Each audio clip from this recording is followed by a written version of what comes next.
Hey guys, how's it going? I'm Combat Craig. Saturday morning, just thought I'd go live. I'm going to talk about the med board process, how that differs from being a veteran because you're still active duty, so it is different. Most of the things that I talk about apply. You still need a current diagnosis. You need to have symptoms if you want to get paid for the disability. You need to check and see if the VA pays and how much if you win. No use putting effort into things that don't pay if money's the goal. And money's the goal. Benefits too, right? That's saving money. So I want to read a comment and then kind of go through this. And this also has some stuff to do with my boot camp. My boot camp is set up so you guys can ask, questions, join me on a live. It's $100. It's always been $100. It always will be $100. The YouTube comments, you guys leave comments and stuff. It's not the best venue to answer stuff. I'm better just like talking to you. So that's basically what my boot camp is all about. So let's go to the comment here and check it out. All right, so you can read most of this, obviously. I'll give you the gist so I don't waste your time. So this guy he's getting med boarded out. He wants to know about, the bullshit, the shenanigans, and keeping it a secret. And this is a good point here. The VA definitely wants to keep it a secret. It's business. They're a business, the Veterans Benefits Administration, and they're in the business of not giving us our money. So, there would be no Combat Craig YouTube channel. I wouldn't have needed any of this if any of this existed in any meaningful way that I could get it when I got out in 1991. So I was, confused like a lot of you guys are. And then 4 or 5 years ago, I'm like, I'm going to pull my head out of my ass. I could beat these guys. And that's exactly what I did. I got locked and loaded on it and focused. And if you have mental health problems, you know what that focus is like, right? Pretty intense. I stepped it up a notch and started a YouTube channel before I even, won my claim, because I was determined I'm going to make this YouTube channel and win my claim. So they do want to keep things a secret, and there's a lot of secrets. There's a lot of acronyms, and you need to figure out what you need to do. So we're going to talk about active duty a little bit, but these concepts are the same. I am very consistent on what you can expect from VA sloth employees. Let's go on to the rest of this. So by keeping it a secret and the sins of the gray beards, I guess older people are getting younger, everybody's getting screwed. I agree. Vested interest, my boot camp. All right, so this is talking about the boot camp thing, and there's secrets over there and all that kind of stuff. Maybe that's what he's talking about. There's no secrets in my boot camp. The secret is we could talk and we could do it a little bit more in depth, and I go live and, do your questions. Here it's just chatting. You guys are not watching me for my ability to answer emails and comments, because I suck. I can't even spell very well. But you can't see how shitty my spelling is because I talk. You probably have an idea because I ramble all over the board, but I'm working on that. So this is kind of just wanted to frame the question up here. And yes, there are secrets, but it's your job to figure out what they are.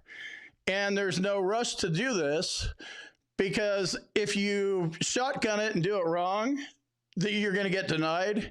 Now you have a denial that you're going up against. So backing up a little bit more, this guy's on active duty. So if you're on active duty getting med boarded out, BDD claim, or you're within 12 months of your discharge date, like the actual date, don't wait till day 365 if you're not sure. Whatever. Take 10 months, build your claim, and file it. You guys are on active duty. I didn't even know this was a thing until I finally figured this out. So when you haven't filed a claim yet, you don't have to overcome a denial. You're like 100% credible that first time out of the gate. You file a claim, it gets denied, you lose a little credibility. I mean, it's not your fault you didn't know you needed a diagnosis, but your VSO should have, educated you. That's why I don't use VSOs. Lost my train of thought.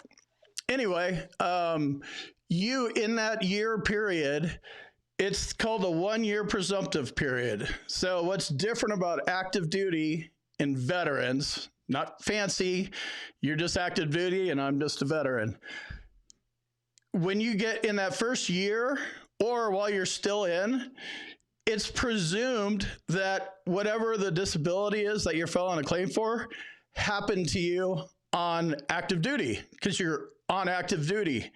And then a year after you get out of active duty, it's still presumed that whatever your condition is happened on active duty. So on day 366 till when you're like 89, they look at it differently. Like, hey, Craig, so you have this serious disability. You didn't bother to say shit about it when you got out. Here you are 10 years later. Now you have a problem. And the challenge they do is you need a nexus. How are you going to link this? Didn't have the problem back in the day. Now you have a problem. You need a nexus. The doctor writes the nexus. You don't need to explain much in a personal statement. You're just not qualified to go up against the doctor because you're going to a C&P exam who's a hired gun by the VA to give a professional medical opinion, right? And they go with those. You making a personal statement, trying to explain and misspell whatever gastroesophageal reflux disease, you're not credible because you're not a medical professional and you're biased because you want to win your claim. So you need a doctor to go up against the doctor. That's basically how this works. If your VA doctor will write you a nexus and describe service connection and all that kind of stuff, great. If he won't do it, then go find somebody that will. My med team does it. They charge money. Just spoiler alert, all doctors charge money. Somehow or another, they charge money, and veterans are not any fancy snowflakes. Everybody makes lots of money doctors make lots of money off of veterans. And if they're VA doctors, you can't even understand what the fuck they're saying most of the time because they come from third world countries that we blew up back in the day. So you need a doctor, but back to the med board stuff. Hope you're still with me. I have no idea where my little chat thing is, but I'm gonna just stay focused. I'll find it later. So establishing service connection is one of the things you need to think about. There's direct service connection, which is the popular one. If you're like 45, I'm 55 or older, that's the one that you only knew existed, but there's actually 5 of them. So it's direct, secondary, presumptive, aggravated, like pre-existing condition, and then 1151 claim. And that's a whole different kind of a claim. It's if you go in for a hearing test at the VA and they amputate you or something, like that happens. They're that moronic.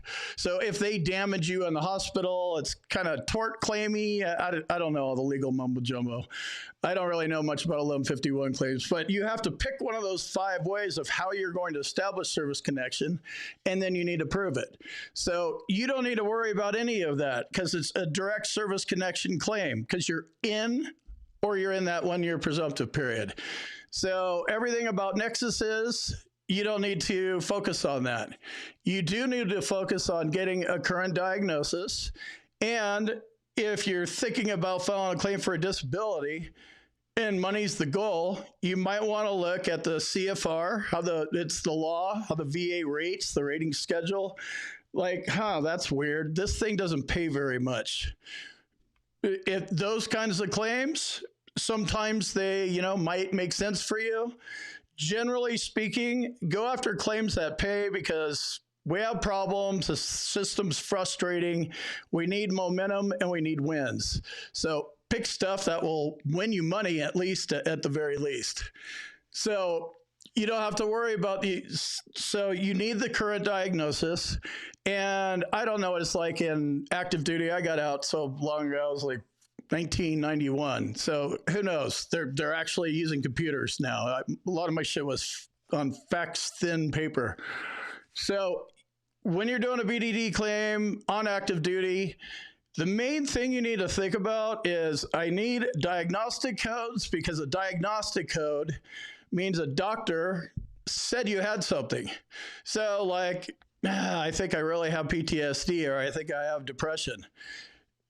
That's great, or that sucks, whatever, but you're not qualified to diagnose yourself. Like, go to a doctor and get him to agree with you. Or, you know what, Craig, you don't have depression.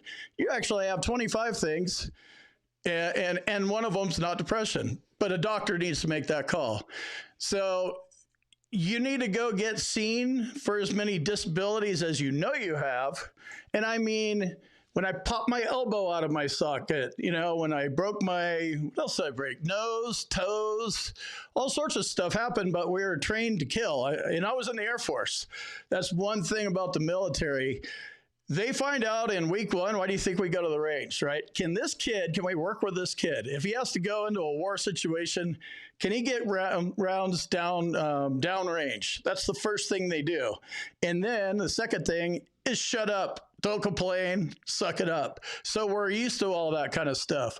So I know this sounds silly, but bear with me. There are probably disabilities in your body you don't know about. And there's probably disabilities in my body that I don't know about. My instincts aren't to go to the doctor every time we have an owie or a cold. So you don't know what your disabilities are. You have some idea because of the thing that hurts you.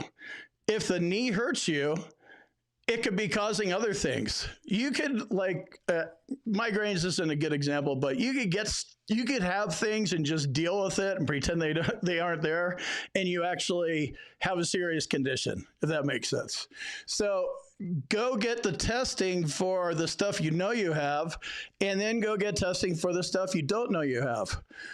How do you do that? I don't know. I think there's something weird on my asshole. Scope it. Like, yes, you are asking a doctor to colonoscopy you. It sounds weird. Whatever. They'll find something up there you can find a claim for. I guarantee it.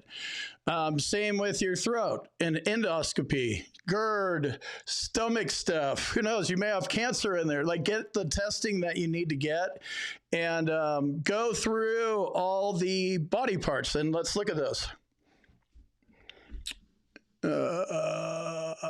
Actually doing pretty good on the shuffling around. So this is called this page. I'll leave a link in the description. It's for public disability benefit. It's a DBQ, Public Disability Benefits Questionnaire. This is one acronym you should learn early on in the process. Don't need to learn them all, but this is a good one. So basically, you use these forms, like when you go to the CNP exam, their guy that they hire, and we are kind of paying for that because the VA's taxpayer dollars, but they're literally using our taxpayer dollars to hire a guy to deny us. And sometimes it works out well. Most of the time it isn't. If they believed you about your claim, they wouldn't need to send you to check to see if you have a disability, if you think about it that way. So that's their guy. He's filling out what's called an internal use DBQ, and he's giving his medical opinion. So that's one way to do it. I would much rather go in with my own boy Blue and have him fill out a DBQ for me. So when you're in the med board process, the presumption is already there, but this doctor stuff still might happen. Maybe you're in the Navy or something. I have no idea what it's like. I'm sure that's a whole nother shit show in every branch of the service. So if you're running up against doctors that suck, go to a private doctor, spend money. You'll thank me. You'll literally come back and thank me. I got a 100% rating because I listened to you and I went and got all this testing. It cost me a couple grand, but I'm rated fairly. So DBQs. Links in the description. and go through here. Here's how you find out what your different body parts are. Cardiovascular, artery and vein conditions, heart conditions, oral and dental, scars. You go through, these are all your body parts, and these are all the DBQs in the body parts that are filled out on us for rating purposes. So you don't need to, I wouldn't go try to eat all these all at once. Pick one or two, go find claims that you can file and win and get paid, and then pop open a DBQ and see if the symptoms match up. Like, first you need to sell this to yourself, and then you need to sell it to a doctor, and preferably you sell it to a private doctor and the CNP examiner. And then kind of the weird part is then you deal with a VA rater who's not a doctor or a lawyer. He's just going off of the medical notes. So this is basically what I would recommend. If you're in the med board process, figure out what's going on these DBQs. You don't need to get all these filled out because you haven't even filed a claim yet, but at least go through and get your respiratory checked out. Have you gotten a sleep study? Do you even know if you have sleep apnea? It's a lot more common. I've probably had it for years. Do you know if you have mental health conditions, your eye conditions? You may know. I was nearsighted. I'm sure I have other stuff. I haven't been up to speed on my eye conditions because I don't go to the doctor. Do you have fibromyalgia, narcolepsy? That one you'd probably know. But, as we're going through this list, do you have anything like this? Does any of this sound familiar? If not, congratulations. You're healthy and you don't even need to worry about filing a claim. All right. So, okay. So the credibility part. So the VA has terms like the duty to assist. We love veterans. Thank you for your service. It's all basically bullshit. There are laws that they say they have to follow, but we're talking about VA employees that, they come in the comments. You guys come in. I get it. You want to help veterans, but I don't give a fuck about what you're saying. If you want to help veterans, go change your shitty VA regional office and start ratting people out. And when you go rat somebody out and that leads to a doctor being held criminally liable, jailed for sawing off the wrong body limb, then come talk to me. You're working on the inside, cleaning up your shitty VA regional office. And there's a lot of them all over the country. Other than that, you guys are just collecting a paycheck. That's the way I look at it. So another rabbit hole. I got way off topic there. Okay. So this credibility thing. So you haven't even filed a claim yet. You haven't entered the process. You haven't filed a claim. So you're just nothing. You're not on the radar at all. So you're 100% credible. Every time you say things that contradict yourself, you lose points. There's not an official scorecard, but when you're doing this for 40 years and now it's your knee, and now it's this, and now it's presumptive, and now it's a secondary. Your story's all over the place. It's changing, and they quote you when you go to the doctor's office. They write everything down. So we don't know. We know what to do if we get rolled up on by a cop. Shut up. If it's serious, lawyer up, right?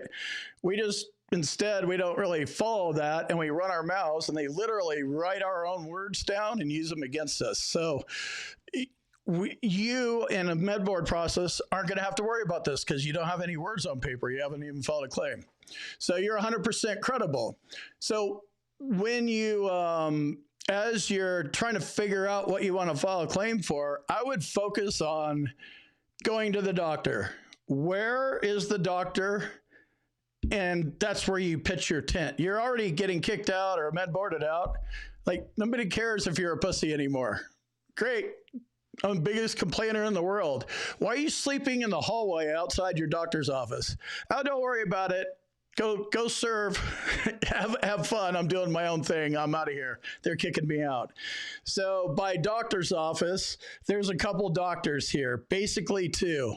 One is for mental health stuff. Definitely go get your mental health checked out. If you have a disability, there's a high likelihood that you have some kind of mental health thing because it affects you. You hurt your knee and you can no longer do this and bounce the kids around and hang out with the wife and do jogging or whatever.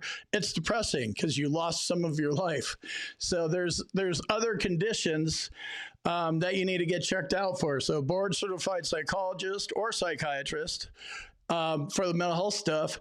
And then basically it's like a general practitioner kind of doctor is qualified to write an opinion about pretty much everything else. So two doctors camp out in their office. I'm sure they're going to, I don't know if it's like the VA, like, oh, okay, cool, you're almost dead. We got an appointment for 6 months from now. I'm sure it's like that on active duty. So if they're waiting too long and interrupting your evidence flow and your goal, go find another doctor somewhere else. And then these disabilities, they need to be chronic disabilities. That's what the VA pays for. So they don't pay for acute. So acute is like, I busted my foot and it sucked and I was in a cast. And then 6 weeks later, probably more like 4, I was back skating again because I didn't give a shit. I was like 20 and I was bulletproof. So that's an example of acute condition. If that foot never got better or the mental health from the foot or, something else is a chronic condition, that's what the VA pays for. They're not going to pay for a hangnail unless that hangnail caused gangrene or something in that amputate your finger off. That's a different story. So understand the difference between acute and chronic conditions and then focus on going to the doctor and getting something that can be turned into a diagnostic code. It's not as hard when you're a veteran, but get all the complaints down so they're in medical records. Because when you file that claim, the first place they're going to look is your medical records. Guess what happened when they looked at my medical records in 1991? They're like broken foot and elbow popped out and nasal deviated septum. Like I had nothing in there because I didn't complain. I have nothing on the record. Don't be like me. Don't make that mistake. And you need to make sure that the doctor, it's weird. Doctors, I always thought were like, they help people and heal people, and some do. And in the private world, they definitely do. But in the VA world, they work for the VA. So it's like, all right, cool. My job is to save lives or whatever doctor's oath is, right? They have one, but they don't follow it. Okay, so here we are in Idaho. There's a new Idaho thing from the big dog. And we're not supposed to do this anymore. So I know that you want to help people, but instead we're just going to let them bleed out and die. Extreme example, but they are working under VA policies first, covering their ass. When they make mistakes, they cover each other's asses as well. Just kind of understand that before you go in. I hope that doesn't happen to you. I hope you have the most wonderful doctor in the world. I've been to three different states. Who knows how many doctors? 1 or 2 are okay. The other 80% sucked. It's just a crapshoot. So you have to read the doctor and figure out, is this guy going to play ball and understand what I'm trying to do? And you need to look for things more like, thank you for your service. Thank you for your service is a bullshit statement that non-veterans, people that didn't serve, they don't know what to say. So that comes out of their mouth. Don't thank me for my service. Like, thank you for going to med school, and while you're there, you worked at 7-Eleven for 3 years or whatever.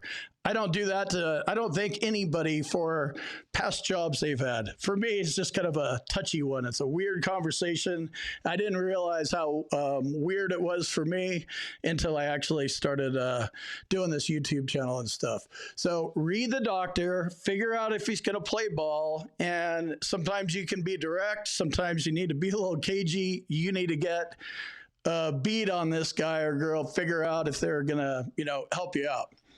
So that's the med board process. And going back to this comment here, there are secrets. I don't keep secrets from, I don't know where it went. I'm not even going to mess with it. There are secrets. The VA is not in the business of paying people. This YouTube chat, like, I can't find the live chat, and I'm not even going to try. There's people watching right now, and if everybody was paid and it was all fair and hunky-dory, nobody would be, there'd be no conversation going on. That's never going to happen, and the VA's marketing sucks because they're motivated by budgets and, keeping our money. So maybe I will try to find the chat for a minute here, because I'm sure there's people I haven't seen chat. Interview chat. Is it interview? Nope. I haven't done a live in a while. I have no idea where the damn comments. Yeah, I can't find them. Oh, wait. Are they back here? Oh, found them. All right, cool. Let's do a couple of these. Oh, I could throw them on the screen too. Cool, yeah. So thank you for your service. Like I said, people like hearing it. I guess I don't. It just puts me in a weird situation because I don't really know how to respond to that. I can't thank them for their service because they weren't in it, and I don't really care to. I don't even want to be in this conversation. But people will do that just because they thank you for your service and then tell you a story why they couldn't join the military. The reason why they couldn't join the military is they wanted to fucking take bong rips and fuck off when they're 18 and 19. That's why. Maybe some of them had flat feet, whatever. They just didn't want to do it and sign up. We did. It's fine. We're just different in that way. 1% of us actually went and signed on the dotted line and said, whatever happens to us, happens to us. So civilians just, yeah, I think I've said that. Duty to assist is hogwash. I agree. And I could change these. All right. Let's see what else. So even these greetings from California, even these comments, I'm better at doing video and telling you stuff. I'm not good at reading in comments and emailing and stuff like that. That's why I have help, and that's why I have the boot camp. But I do get the sentiments when you say thank me for my service and thanks for what I'm doing. I totally appreciate it. I love you guys. I just want you to win. And I have a certain style about me that people understand and watch. And this is literally like the first thing that I've done, like for work, that I don't have a boss. And yeah, it's not pretty here, the way I go about making videos, doing lives, all that stuff. But I get my point across most of the time. And I guess we could go on to that. So the main point is it's not personal. And I don't know what could get more personal than you're dying from cancer because of Agent Orange sprayed all over you back in the day. But the VA doesn't look at it like you do. They look at it like business, right? Like, we're going to have to pay this guy. That's the way they look at it. So you need to separate yourself and your private thoughts and personal thoughts and your opinions, because it's irrelevant. And you need to get into the business part of this. How do I prove this? How do I win? Your story needs to be short. You're not qualified to even say much of a story. Ouch, I hurt, and the owies here. My doctor said they always hear too, call that dude. He probably knows more about it because you guys are all doctors and shit and in the same club. And then you're a doctor, so you should know what this means. So long-winded personal statements and statements of any kind are not necessary. I want the money. Like, what happens when you go try to get money from somebody, sell something on Craigslist or Marketplace, right? Like, let them come in. If they're interested, they're going to haggle with you.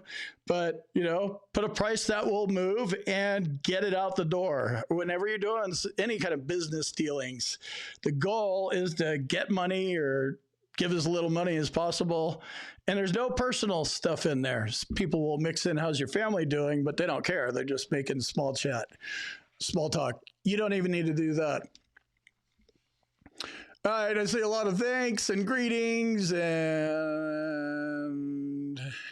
I appreciate that. I'm the GOAT. Free thumbs up. Morning, everybody. Law Dog, what's up? I haven't been on a chat so long, so I'm seeing people that were here with me when I did my first ones in 2019. That's awesome. Got a super chat. Sweet. Appreciate that. Good morning, good morning, good morning. More good mornings, more good mornings. All right, let's see what's going on at the end because I'm sure I'm getting boring. And this is going to be a good replay. Okay, don't see anything else. I'm not sure what this one's about, but I don't leave my basement. I definitely play around with the lights and the cameras too much, but I don't really leave it, and I don't really leave my property. And I just, yeah, I'm Amazon guy, and now Walmart, my local Walmart delivers groceries, so I don't even have to deal with Walmart, even though I go at like 6 o'clock, 0600 for you military folks.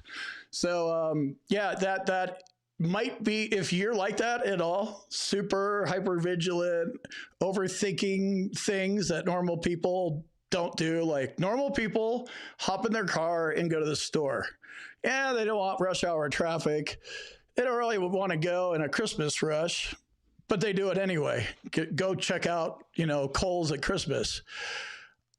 I go through a whole process of just leaving my house, hopping in my truck, getting behind some asshole or some assholes behind me, and I want to run his ass off the road.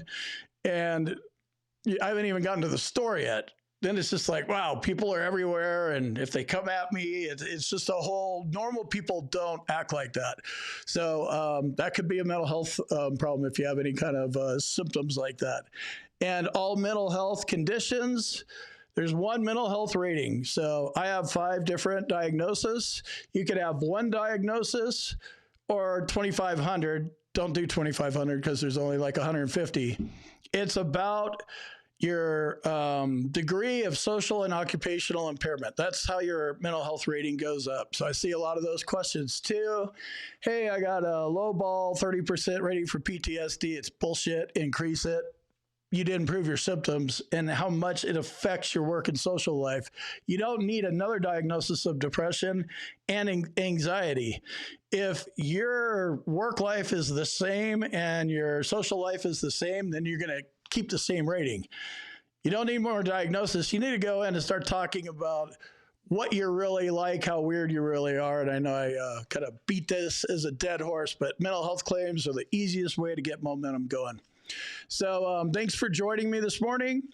I'll see you whenever I make the next video, which I'm sure will be soon. And then if you're a member of boot camp, I'll see you guys in a couple weeks. No, thank you for your service. Bye.